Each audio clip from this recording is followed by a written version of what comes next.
to ask about obviously playing the two big games against St. Lawrence this weekend. What are you looking forward to about this rivalry, matchup? The intensity of it, it's second to none. Obviously, we're looking forward to playing at home. It's been a while since we've been at home, and anxious for our fans to see us, and anxious to put on a show here for them in terms of our work ethic. And I know what the fans, and we know what the fans appreciate here is the intensity that you play with, and they're hockey knowledgeable, and so they'll be looking for us to be on our A game here Friday night, especially against St. Lawrence. It's we're looking forward to that, but. We just want to carry on. We're trying to get better here this week, like we've done every week. Try to bank last week, and the guys are excited. You can always feel as soon as the St. Lawrence week comes around, you can feel the energy raise during practice. Yeah, so maybe when you were first coaching, you were here as an assistant, and you were gone for a while. What did you kind of miss about not getting to play or be part of that game during this? Was that something you missed? You miss that natural rivalry. I mean, it's so close. It's if you. I don't know if some people really understand the intensity of it and the magnitude of it up here. It's second to none. It feels great to be a part of. There's a lot of intensity during the week, a lot of stress during the week because of it. But it's when the puck drops on Friday night, it's a lot of fun to be a part of.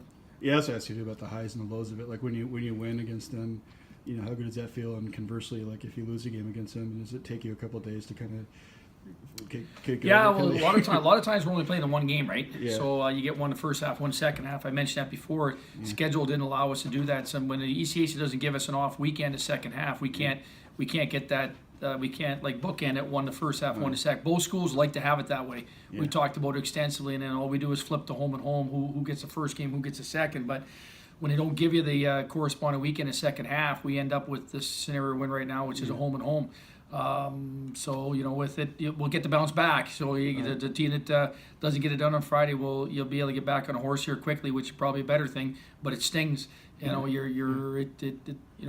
that there's a lot of people that it means a lot to, and you let them down. So there's a lot that goes into the game, a lot of emotion.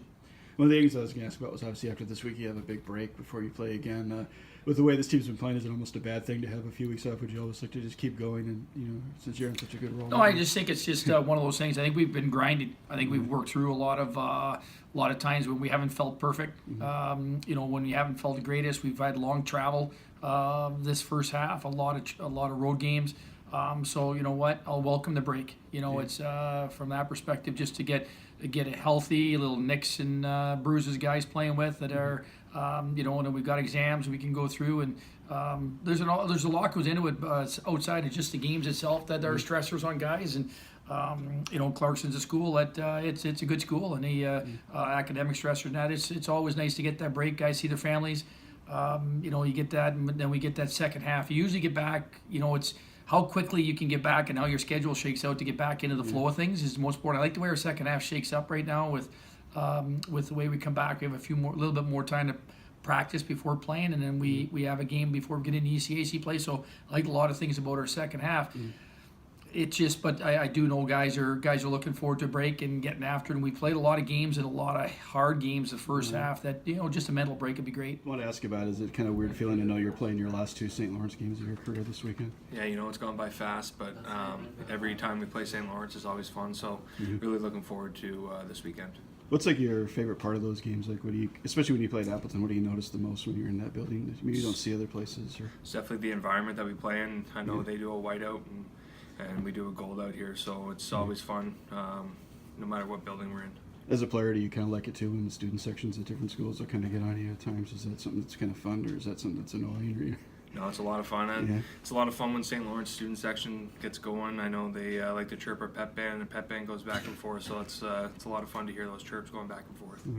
I was asked too about after this week. You guys have a few weeks off. What do you guys do during the break to kind of make sure you stay in shape? And Yeah, it's we'll have open gym this during exam week and be able to get on the ice and kind of just over Christmas break, just having the guys keeping accountable, getting in the gym, kind of just getting rest and getting ready to come back for the second half. As well as you're playing, is it tough sometimes to have a 3-week? Would you rather just kind of keep playing for a while since you guys are doing so well? Yeah, it's a 3-week break. You don't like that during the season, but take advantage of it and come back stronger in the second half. The other thing I was going to ask you about obviously was St. Lawrence has been struggling coming into this game. Is there ever anything dangerous about those kind of teams sometimes when you're playing it again? I mean, you can't even throw the records out the window. It's Right. you're playing St. Lawrence. It's a rivalry weekend, and we're just gonna have a lot of fun doing that. That's good, Nick. The same thing. I was wondering, what's it kind of? Is it a weird feeling to know you're playing your last games against St. Lawrence, unless obviously it's a playoff series this weekend? Yeah, definitely. I mean, it's been a huge rivalry over the last 4 years. It's been exciting games to play, and every time we play them. So, I mean, I guess there's always a chance of meeting in playoffs, but it's always a special night playing the last rival games of the season. And I was wondering, did you get a chance before you became a school here to see any of these games? Like when Mike was playing here, did you go to any Clarkson St. Lawrence games? Or? I don't think I ever made it to a Clarkson St. Lawrence game, but when I was talking to him about coming here, he was always talking with the huge rivalry they had with St. Lawrence, so it made it a little exciting coming here to play. That was one I forgot to ask this too. But how often do you ever see their guys? Like, because obviously these towns aren't that far apart. Do you ever go somewhere like on a day off and run into somebody like at Walmart or something, or anywhere in towns? Or, It's the odd time, I guess, to see them around. We usually yeah. keep our space between us. They usually stay over there. We stay over here. So it's I guess we don't really see them around too much. Do you guys still have that thing when you go to RPI Union where you have to eat breakfast together in the same room, or is that different now? I remember that was something in the past where they kind of shared meals. Yeah. We some of the trips we are in the same hotels, I guess, and same restaurants, but it's not too much of a bother. We can get along and off the ice, I guess. Yeah, I guess the last thing I was asked about was obviously the way the team's playing defensively this year. What have you liked about what you guys are doing? I mean, and how much pride do you take too in the fact that you guys have the lowest goals against average in the nation? Yeah, it's definitely been huge. I know Jake's been really strong with us in nets, so we just try to keep the shots down, and he does his job in the net. What was the challenge to me coming in there? Because you lose guys like DeHaas and stuff. Is it a pleasant surprise to be doing as well as you have been doing? Because obviously he would be a big guy to replace being the player of the year last year. Yeah, definitely. He was a big loss for the team. He was a huge leader. He ate a lot of minutes, but we had a lot of guys step up. We knew we had a deep D core to begin with, and a lot of guys have stepped up and make up for the minutes. I think